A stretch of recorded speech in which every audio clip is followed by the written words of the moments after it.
की जनता के सामने स्पष्ट हो गया है कि भाजपा किस तरह से झूठी बातों का प्रचार करके और लोगों को गुमराह कर रही है। कि शिक्षकों के वेतन के संबंध में हमने विधानसभा में भी बताया था और भाजपा के एक नेता कह रहे हैं कि उपयोगिता प्रमाण पत्र नहीं दिया गया। ये तो वही बात है कि शिक्षकों का निवाला रोक दी कर और भाजपा ये तो बहानाबाजी कर रही है कि ये भाजपा नेताओं को जानना चाहिए कि समग्र शिक्षा अभियान जिसके तहत शिक्षकों के वेतन की राशि भी जो केंद्रांश है, हमारा राज्य का हिस्सा तो अलग होता ही है, जो केंद्रांश है जो उनको 60% देना है वो आवंटन आता है और नए वित्तीय वर्ष का 3.5 महीना बीत जाने पर आज 16 तारीख को हम लोग बात कर रहे हैं, आज तक एक पैसा नहीं आया है। लेकिन हम लोगों ने तो शिक्षकों का वेतन का भुगतान अद्यतन करके रखा है। आखिर कैसे रखा है कि हम लोगों ने राज्य सरकार की तरफ से केंद्र से भी जो राशि मिलनी थी उसकी भी प्रतिपूर्ति करके वो पैसा भी अपनी तरफ से लगा के हमने शिक्षकों का वेतन भुगतान किया है। और एक नेता है जो इस राज्य के उप मुख्यमंत्री और वित्त मंत्री भी रहे हैं, वो कह रहे हैं कि उपयोगिता प्रमाण पत्र नहीं दिया। उनको शायद ये जानकारी नहीं है कि अप्रैल में ही समग्र शिक्षा योजना के प्रोजेक्ट अप्रूवल बोर्ड होता है जिसकी बैठक अप्रैल महीना में हो चुकी है। समग्र शिक्षा योजना से जुड़े प्रोजेक्ट अप्रूवल बोर्ड की, जिसमें किसी प्रदेश के लिए अगले साल की योजना की राशि निर्धारित या स्वीकृत की जाती है।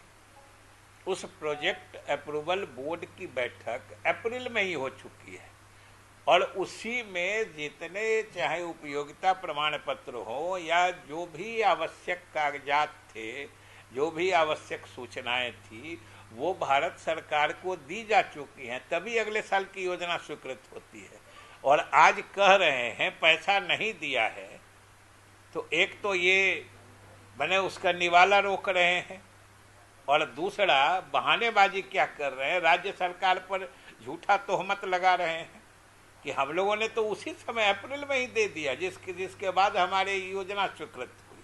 अलग हो गए जेडी से और एनडीए में चिराग पासवान को बुलाया जाना है, लेकिन उपेंद्र कुशवाहा से पूछ नहीं हुई है, तो क्या पता नहीं। हम लोग को लगता है कि हम लोगों से ज्यादा गंभीरता से उनको बीजेपी ने पहले पहचान लिया।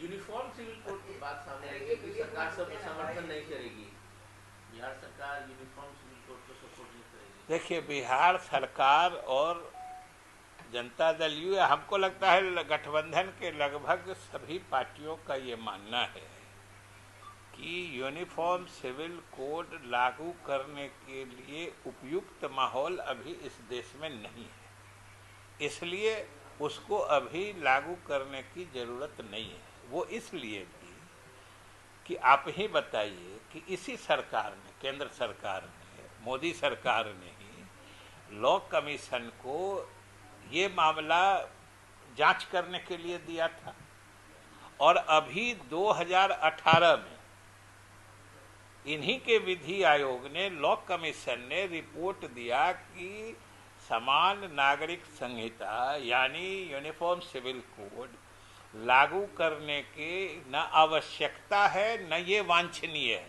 उसका लैंग्वेज है कि नाइदर नेसेसरी नॉर डिजायरेबल। तो हम लोग तो ये समझना चाहते हैं कि आखिर 18-19 में इन्हीं के आयोग ने जो ये प्रतिवेदन दिया, तो पिछला 2-3 साल में बिहार के सामाजिक माहौल में या सामाजिक इसके गठन में क्या परिवर्तन हो गया जो फिर इसको नए ढंग से आगे बढ़ा रहे हैं। और आप समझिए कि ये तो बढ़ाने, ये तो एक तरह से जबरदस्ती थोपने लादने की साजिश हो रही है। जिस ढंग से प्रधानमंत्री ने भोपाल में घोषणा कर दी कि ये सब है, एक देश एक कानून होगा, अब यहीं के एक भाजपा नेता जो उसके लॉ पैनल में भी है बयान दे रहे हैं आदिवासी को अलग कर देंगे। अब इनको धीरे धीरे एहसास हो रहा है, क्या करें। आज हमने फिर देखा है जो उसकी तिथियां जो लोगों से रिस्पांस लेने की है उस तिथि भी बढ़ाई गई है।